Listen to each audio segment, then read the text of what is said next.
Shalom Jemaat BCS dimanapun kita berada. Mari kita luangkan waktu sejenak untuk merenungkan firman Tuhan pada hari ini. Shalom Bapak Ibu, Saudara-saudari yang terkasih dalam Tuhan. Amsal 14 ayat 30. Hati yang tenang menyegarkan tubuh, tetapi iri hati membusukkan tulang.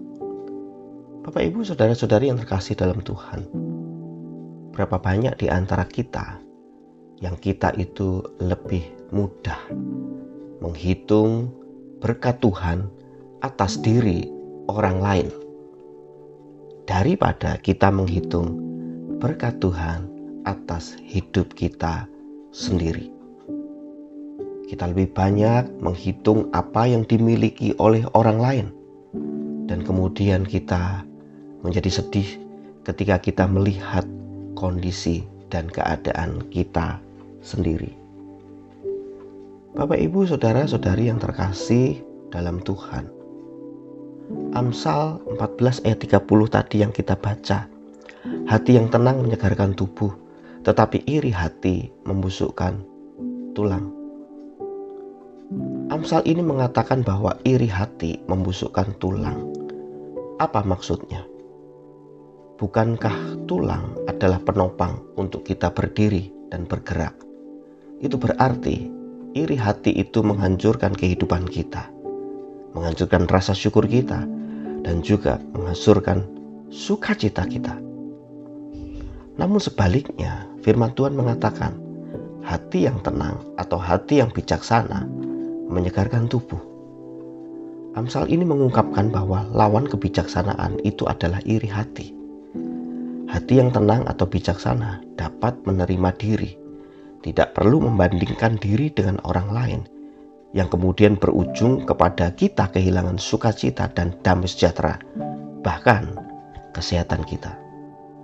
Berapa banyak orang yang tubuhnya sakit, kemudian ketika dia pergi ke dokter, dokter tidak menemukan sakit apa. Tapi ternyata dia sakit itu karena ada iri hati yang begitu dalam. Ada sakit hati, pahit hati yang begitu dalam kepada orang lain. Nah, Bapak Ibu, Saudara-saudari yang terkasih dalam Tuhan, orang yang bijaksana itu, dia tidak terpengaruh dengan apa yang dimiliki oleh orang lain. Orang yang bijaksana itu akan melihat bahwa kelebihan orang lain bukanlah ancaman untuk dirinya. Demikian juga kekurangan orang lain juga bukanlah bahan bakar untuk dirinya bisa menyombongkan diri kepada orang lain. Oleh sebab itu, Bapak Ibu yang terkasih dalam Tuhan, mari kita justru menyandarkan semuanya kepada Allah. Kita menerima diri kita dengan segala keberadaan diri kita.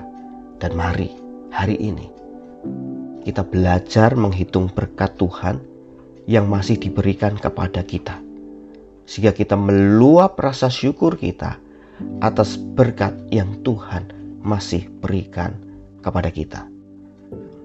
Sehingga kehidupan kita menjadi kehidupan yang penuh dengan damai sejahtera dan sukacita.